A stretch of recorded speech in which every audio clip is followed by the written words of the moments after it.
एक लड़की है जो अपनी दीदी के घर एक दिन जा रही थी और वह उस दिन खुश थी क्योंकि उसकी पहली बार थी, मतलब जाना पहली बार वो अपनी दीदी के घर जा रही थी तो वो खुश थी। और समय जिसके बाद पहुंचने के बाद वह अपने जीजा और दीदी और पूरे परिवार के साथ रह लड़कियाँ।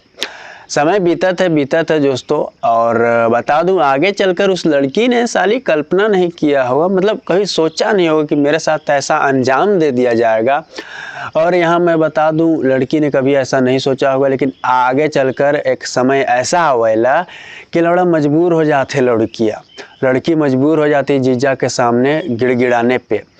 वो कह रही थी उस दिन कि मुझे यहाँ से जाने दीजिए और मुझे यहाँ घुटन महसूस होता है साला, मैं यहाँ नहीं रहना चाहती। अब आपको जो करना था आपने तो कर लिया, मैं यहाँ नहीं रहना चाहती, मैं यहाँ रहूँगी तो मर जाऊँगी, प्लीज़ यहाँ से मुझे जाने दीजिए। उस लड़की उस साली ने काका नहीं कहा होगा अपने जीजा को, बहुत कुछ आखिरी में पैर में भी गिर गई, लेकिन उस बेरहम को ज़रा भी फर्क नहीं पड़ा। उसने रिश्ते नहीं देखे। आखिर क्या होगा कहानी दोस्तों, कैसे ये कहानी बाहर आई, कैसे लोग जाने। अब यहाँ पे लोग जाने तो इस रिश्ते की मर्यादा को बता दूं सोचने पे मजबूर थे, क्योंकि इनके रिश्ते मजा क्या है इनके सभी को पता है, बताने की ज़रूरत तो नहीं है। लेकिन यहाँ पे एक जीजा की तरफ से एक साली को क्या किया गया, कैसे कहानी उमड़ी और कैसे इस रिश्ता को काट देवल जात है साला। चलिए पूरी कहानी जानने की हम कोशिश करते हैं। अगर दोस्तों वीडियो अच्छा लगा तो लाइक करें, चैनल पे ना तो सब्सक्राइब तो ज़रूर करें। नमस्कार दोस्तों, मैं अंकित सिंह। आज की सच्ची घटना की मैं बात करूँ तो मैं बात कर रहा हूँ दोस्तों राजस्थान का।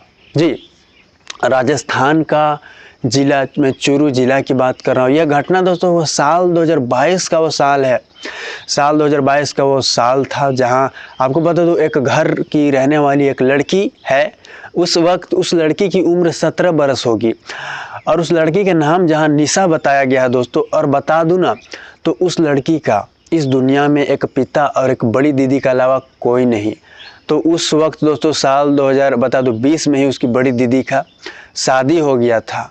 शादी हो जाने के बाद दीदी तो इधर ससुराल चली गई और जिसके बाद वहीं हंसी खुशी अपने ससुराल में रह रही थी, उसके समय कट रहे थे। और इधर जो नाबालिग लड़की थी वो अपने पिता के साथ रह रही थी। अब पिता जो है वो मेहनत मजदूरी करने बाहर जाता और जिसके बाद देर शाम घर आता। ये दो कुल सदस्य थे जिनके समय कट रहे थे, ये खुशी में थे। इन्हें आगे चलकर क्या होगा किसी ने कल्पना नहीं किया होगा, लेकिन बता दूं, लेकिन समय जैसे जैसे बीत रहे थे दोस्तों आगे चलकर आपको बता दूं वो अप्रैल का वो महीना होगा, जब अप्रैल 2022 की मैं बात कर रहा हूँ, जब लड़की के पिता को किसी कारणवश मतलब जेल हो जाती है। वो तो लड़की कही है नाबालिग लड़की कि हम नहीं जानते हैं कि पिता दोषी थे या निर्दोष थे, लेकिन पिता को जेल हो गई। और जिसके बाद लड़की दोस्तों रहने लगी अकेले, समय बीतने लगे। कुछ दिन ऐसे ही वो अकेले रही, जिसके बाद उसकी बड़ी दीदी को पता चला उस बारे में कि पिता जेल में नहीं है। तो अब उसने भी सोचा कि अब वो अकेली कैसे रहेगी। तो आपको बता दूं एक दिन उसके जीजा और दीदी उसके पास आते हैं और जिसके बाद दोनों 1-2 दिन उसके साथ रहे। और जिसके बाद दोनों ने फैसला लिया। दीदी ने कहा कि तुम अकेली कैसे रहोगी, ऐसा करो जब तक पिता जेल से नहीं छूट जाते तुम हमारे साथ चलो और तुम मेरे साथ रहोगी घर पर। ये कहना था दोनों का। तो उसने भी बड़े की बातें मानी। हालांकि शुरुआती में उसने नहीं बोला, लेकिन बाद में दोस्तों उसने हाँ बोला। और जिसके बाद वो जाने को तैयार हो गई, यानी दीदी के साथ वो जा रही थी, खुश थी। उसने नहीं सोचा था उसके साथ क्या होगा। तो क्या होता है ये देखिए कि बता दूँ, वह पहुँच जाती है। पहुँची, सभी बड़े के आशीर्वाद लेती है वह। समय बीत रहे हैं, ये साल 2022 की बात है दोस्तों। समय बीत रहे थे। अब वह ऐसे ही समय जीजा अपने काम पे और दीदी के काम में हाथ बटाती साली। समय बीतते लेकिन आगे चलकर बता दूं यहाँ दोस्तों यह जून का वो महीना होगा, जून 2022 की मैं बात कर रहा हूँ। जैसे जैसे समय बीत रहे थे, जब उसकी दीदी को 4-5 दिनों के लिए कहीं जाना था बाहर, और जिसके बाद वो गई भी थी। अब यहाँ पे वो जीजा और जीजा का भाई और वो साली, यह 3-4 सदस्य वहाँ रह रहे थे दीदी के जाने के बाद। समय बीते बता दूं एक दिन जीजा काम कर हर दिन की तरह वो वापस लौटता है। तो दोस्तों साली को जब वो खाना बनाने के दौरान देखता है तो उसकी नीयत कहीं ना कहीं डोल जाते हैं, मतलब ख़राब हो जाते हैं। और जिसके बाद अंदर का शैतान जागने की कोशिश, और जिसके बाद आपको बता दूं यह कहानी में बताया गया है दोस्तों, ये घटना में जहाँ सच्चाई सामने आई है यह आई है कि किसी तरह दोस्तों वो नशीला पदार्थ खाने में अपनी साली का वह मिला देता है। और जिसके बाद वो खाना खाने के बाद जो है वो लड़की जो है नाबालिग लड़की बेहोश हो गई थी, और उसी बेहोशी की हालत में उस शख्स ने उसके साथ बलात्कार किया था, मतलब गलत काम किया था, रेप जैसी घटना को अंजाम दे दिया था। लेकिन यही बात खत्म नहीं हुई थी, इसकी करतूत आप जानोगे तो वाकई यहाँ पे सोचोगे एक बार दोस्तों।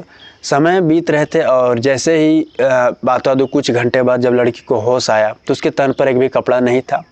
मन में और जिहन में और उसके शरीर में दर्द था, सोचने पे वो मजबूर थी। कहीं न कहीं उसे समझ आ चुका था दोस्तों, क्योंकि बाद में उस वक्त जब उसे होश आया तो वह जीजा की हरकत को वो पहचानने की कोशिश की।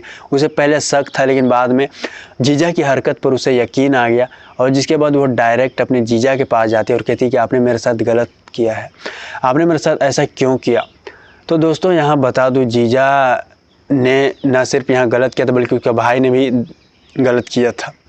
और कहीं न कहीं बताया जाता है इसमें 1-2 लड़के और हैं, यानी कुल 3 से 4 लोगों ने जिन्होंने लड़की के साथ रेप जैसी वारदात को अंजाम दिया था। अब इन लोगों का दोस्तों जीजा के पैरों में वह गिरी, माफ़ी मांगी और क्या कुछ नहीं कहा होगा वह, लेकिन उसे ज़रा भी फर्क नहीं पड़ता है आगे चलकर। बता दो दोस्तों लड़की को ले जाता है जो है जीजा कलकत्ता में वही रेड लाइट एरिया में ले गया, जिस्म फरोशी का धंधा की वह एक ऐसा जगह जहाँ पे लड़की को कुछ चंद पैसों में बेच दिया। और जिसके बाद लौड़ा ये 4-5 जो थे ना पयासी पे झुल गए, पैसा मिला और पैसा लेकर वहाँ से उड़ गए, फरार हो गए। जीजा अपने घर आ गया।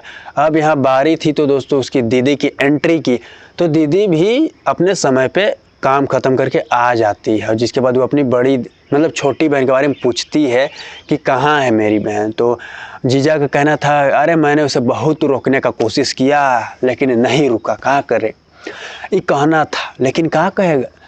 बड़ी दीदी भी जिसके बाद पति की बात मान ली, अब मान ली भाई, कोई नहीं मानेगा। उसे थोड़ी पता था कि मेरा पति दरिंदा निकलेगा और बहन चोद वाली हरकत करेगा, लेकिन बाद में उसे भी पता चला। और कब चला इसकी बात करते हैं।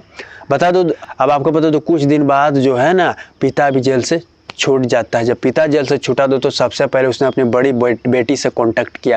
कांटेक्ट करने के बाद साफ पता चलता है कि छोटी बेटी का कोई अता न पता, कहाँ है उसका कोई पता नहीं। तब दोस्तों उस लड़की मतलब उसकी दीदी को डाउट होता है, और जिसके बाद अपने पति से अच्छे से जिसके बाद उसने सवाल किया तो वह घुमा फिरा के टेढ़ी मेढ़ी बात करने लगा। लेकिन आखिरकार बता दो जो लड़की फंसी थी नाबालिग लड़की कलकत्ता में, उसे किसी कारण पता चला कि उसके पिता जेल से बाहर है। तो जहाँ बताया जाता है इस मामले में दोस्तों पुलिस ने बताया है कि वह किसी तरह फरार हो गई, चंगुल से निकली, और जिसके बाद सबसे पहले अपने पिता के पास पहुँचे दोस्तों। वहाँ जिसके बाद अपनी जीजा की, भाई की, जीजा की और उसके दोस्तों की करतूत बताई तो पिता भी उसके भी पैरों तले ज़मीन खिसक गई। वह रोते रोते दोस्तों वो कहानी बता दी, घटना उसके साथ जो वह सारी बात उसने पोल खोल दी। और जिसके बाद क्या था, राजस्थान के चूरू जिला के थाने में पिता, बड़ी दीदी और साली पहुँच जाते हैं। और जिसके बाद जीजा के खिलाफ विभिन्न धाराओं में जहाँ मामला दर्ज किया गया था, पोक्सो एक्ट के अलावा दोस्तों रेप, बलात्कार, क्या क्या नहीं मामला दर्ज किया गया लौड़ा के खिलाफ। और जिसके बाद उस बहन चोद को जिसके बाद गिरफ्तार कर लिया जाता है। जिसके बाद दोस्तों जेल भेज दिया गया था उसके भाई को, उसे और उसके 2 दोस्तों को भी। तो चूरू जिला में इस वारदात को अंजाम दिया गया था कि जीजा की तरफ से। हाँ, आप इस घटना को किस तरह देखते हैं दोस्तों? अगर घटना सुनाने का उद्देश्य मेरा यहाँ किसी को गलत साबित नहीं करना है, घटना सुनाने का बस एक ही लक्ष्य है कि लोगों को जागरूक करना, लोगों को बताना कि कैसे कैसे रिश्ते को इस संसार में ख़त्म करते हैं लोग। आपने देखा दोस्तों एक जीजा ने कैसे साली के साथ गलत किया। इस घटने को आप किस तरह देखते हैं, और ऐसे लोगों की सज़ा बनी तो बनी क्या, अपनी राय जरूर दें। फिलहाल इस क्राइम की सीरीज़ में इतना ही दोस्तों, अगली सच्ची घटना के साथ फिर मुलाकात होगी। जय हिंद, जय भारत।